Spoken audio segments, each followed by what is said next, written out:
बहुत ज्यादा बोलने वाली बहू। अरे हाय, ये क्या कर रही हो दीदी? उठ रहा हूँ ना। पिछले 1 घंटे से सुन रही हूँ, उठ रहा हूँ, जल्दी उठ। दिव्या, सुगंधा तैयार हो गई है, स्कूल छोड़कर आ, बस नहीं आएगी आज। जा रही हूँ पापा, पहले अंकित को उठाकर दूध दे दो। पापा, ये अंकित को उठाना जरूरी है, इसकी हर क्लास जरूरी है। पता है पापा, ये पढ़ेगा ना तभी ये ठीक रहेगा, नहीं तो मोहल्ले के लड़के जानते हैं ना आप। अरे सोने देना दिव्या बिटिया, कल रात में थक गया था, पढ़ाई कर रहा था, मैंने देखा था। आपने सिर्फ देखा था, मैंने हर 2 घंटे में इसे कॉफी दी है कि सोना जाए। आज अब परीक्षा है तो उठ नहीं रहा। पापा देखिए, ये गलत बात है। कोई मुझे स्कूल छोड़कर आएगा या फिर मैं अकेली चली जाऊँ? अरे नहीं नहीं नहीं, जमाना ठीक नहीं है, मैं चल रही हूँ ना तेरे साथ। दिव्या, जो कि खुद मुश्किल से 16 साल की थी, अपनी 12 साल की बहन का हाथ पकड़कर उसे स्कूल ले जाती है। जब वो वापस आ रही होती है तो हाय रे, कहाँ भागी जा रही है? कितनी सुंदर है, मेरी गर्लफ्रेंड बन जा। ये चप्पल देखिए, 10 नंबर की है, तेरे मुंह पर पूरी छाप दूंगी, समझा? चल। और हाँ, गर्लफ्रेंड, शक्ल देखिए तेरी, कैसा लगता है? सुअर। सुअर समझ में आता है ना? अभी कितना बकवास बोलती है। चल, सॉरी बहन, माफ कर दो। ये है हमारी दिव्या, जिसकी माँ अब नहीं रही। पिता है लेकिन बीमार, और साथ में छोटे भाई बहन। लेकिन दिव्या ने सभी की जिम्मेदारी एक माँ की तरह निभाई। कितना बोलती है ये लड़की, सारा दिन मुंह चलता रहता है। अरे ना चले ना पापा, तो ये दोनों हम लोगों को कुछ ना समझे। पापा देखो, छोटी को अभी तक स्कूल से नहीं आई। देखिए पापा, मैं बता देती हूँ, मैं इस घर में नहीं रहूंगी ना तो पता चलेगा आप लोगों को। अरे जरा सा ख्याल नहीं है आपको हम लोगों का, है ना? तभी छोटी आ जाती है।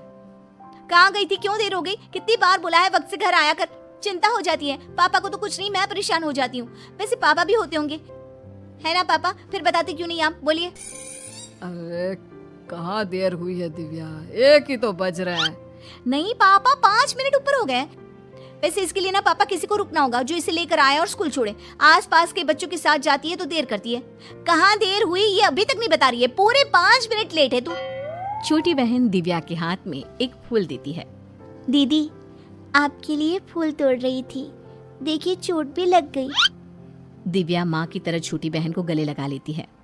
पिता दूर से दिव्या को देख रहे होते हैं, तभी पास की पड़ोसन आ जाती है। दिव्या बेटी नहीं है क्या घर में? शांति छाई हुई है। अरे वो छोटे स्कूल से आ गई है ना, तो उसके कपड़े और बाकी का काम कर रही है। देखिए भाई साहब, अब दिव्या की उम्र शादी की हो गई है, तो उसके लिए एक लड़का देखा है। पढ़ने लिखने वाले लोग हैं, घर में योगा का माहौल, बेटी तो राज करेगी, राज। हाँ, शादी तो करवानी है दिव्या की, लेकिन उसकी ज्यादा बोलने की आदत। नहीं नहीं भाई साहब, ये तो आपको उसे समझाना ही होगा। तभी दिव्या आ जाती है। क्या समझाना होगा? अरे मुझे बताओ, मैं समझाती हूँ। सच में कोई मौका देना तो मैं समझाने में PhD ही कर लूँ। वैसे कुछ लिया आपने खाने पीने में? ओ कैसे लेंगी, वो तो मैं दूंगी तब ना। रुक के मैं ला रही हूँ चाय। वैसे चाय कैसे लेंगी? उफ, मैं कैसे पूछ सकती हूँ, आप तो बिना चीनी की चाय पीती हैं, है ना? ठीक है, अभी लेकर आती हूँ मैं।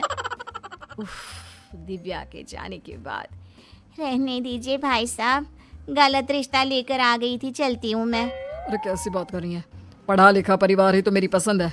आप तो जानती हैं कि पैसे की कमी नहीं है मेरे पास। दिव्या को बस एक अच्छा परिवार मिल जाए, यही चाहत है। अरे लेकिन प्लीज बहन जी, बात तो करिए, बाकी मेरी बेटी की किस्मत। खैर, बात होती है और घर आते हैं लड़के वाले। लड़की के पिता के सर पर टीका, माँ के हाथ में रुद्राक्ष की माला। लड़की की नजर दिव्या पर पड़ती है और मन ही मन सोचता है, हाय कितनी प्यारी है, इससे शादी हो जाए मेरी। ओम शांति शांति। शांति? नहीं नहीं, ये घर शांति आंटी का नहीं है, उनका तो वो नुक्कड़ दिख रहे हैं ना, वहीं से बस घूम जाइएगा। दिव्या बेटा अंदर आ जाओ। जी बहन जी, ओम शांति शांति, आइए। सभी बैठ जाते हैं। घर में अजीब सी वाइब है, ऐसा लगता है जैसे यहाँ की दीवारें भी बात कर रही है, शांति नहीं है। कैसे रह लेते हैं आप? अच्छा, आपकी बेटी कहाँ है, बुलाइए जरा। हाँ, दिव्या बेटा जरा आना तो, देखो ये लोग तुम्हें देखने आए हैं। हाँ हाँ, देखने ना, मैं क्या देखने वाली चीज हूँ? वैसे पापा क्यों देखने आए? बताया नहीं क्या बेटे को? हाँ नहीं बताया, वो क्या है ना, ये सब काम माँ करती है, अब इसकी माँ नहीं है तो। लेकिन बोलती कुछ ज्यादा ही है। अच्छा है ना पापा, घर में कोई तो हो जो बात करे, वरना आप और माँ तो। खैर कहते हैं ना, वही होता है जो ऊपर वाला चाहता है। हो जाती है दिव्या की शादी एक ऐसे घर में जहां लोगों को बोलने से एलर्जी होती है।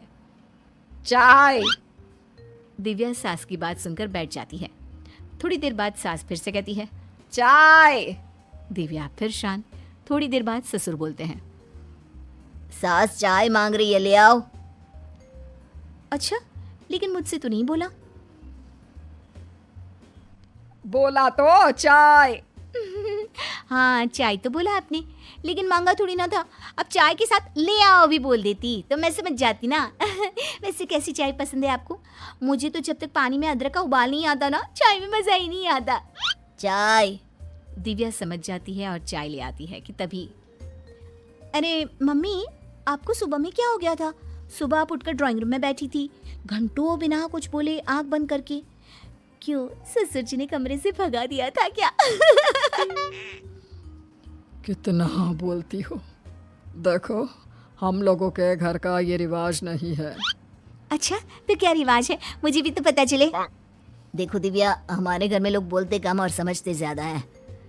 जैसे हाँ, जैसे बोल दो चाय। अब समझते रहो कि क्या। दिव्या का अब ससुराल में मन उबने लगा था। वो बहुत कुछ सुनना चाहती थी, बोलना चाहती थी, लेकिन सोफिस्टिकेटेड ससुराल वालों के सामने शांत रहने लगी। फिर एक दिन, माँ जी, मेरी छोटी बहन आ रही है, वो कुछ दिन हमारे घर रहेगी। ये बोलकर वो चली जाती है। अब क्या समझा जाए? क्या कह रही है? क्या बोलती है? क्या समझा जाए? ये भगवान, कहाँ फंसा दिया मुझे। तभी छोटी बहन आ जाती है, जिसे देखकर दिव्या उछल पड़ती है। हाय रे मेरी प्यारी राजकुमारी, तुझे देखे कितना वक्त हो गया था। कहाँ रहती है तू? तू यहीं आ जाना मेरे पास कुछ सालों के लिए, फिर यहीं से तेरी शादी करवा दूंगी। मेरी जान, कितनी याद आती है तेरी, पता है। दिव्या बोली जा रही थी और सास ससुर उसे घूर रहे थे। फिर अगले रोज, इतनी जोर जोर से टैप रिकॉर्डर, ये आया कहाँ से? मैं घर से स्पीकर लेकर आई हूँ आंटी जी। क्यों? ये तो हम लोगों के घर आज तक नहीं आया। वो छोटी एक्सरसाइज करती है ना, तो गाना सुनती है। कभी ध्यान लगा कर देखो, कैसे खुद से खुद का मिलन होता है, कैसे दुनियादारी से दूर अपने पर ज्ञान होता है। दिव्या और उसकी छोटी बहन सास की बात सुन रहे थे कि तभी एक चूहा आ जाता है और दिव्या जोर से चिल्लाने लगती है, बचाओ बचाओ, कोई तो बचाओ। अरे छोटी, ऊपर सोफे पर चढ़ जा।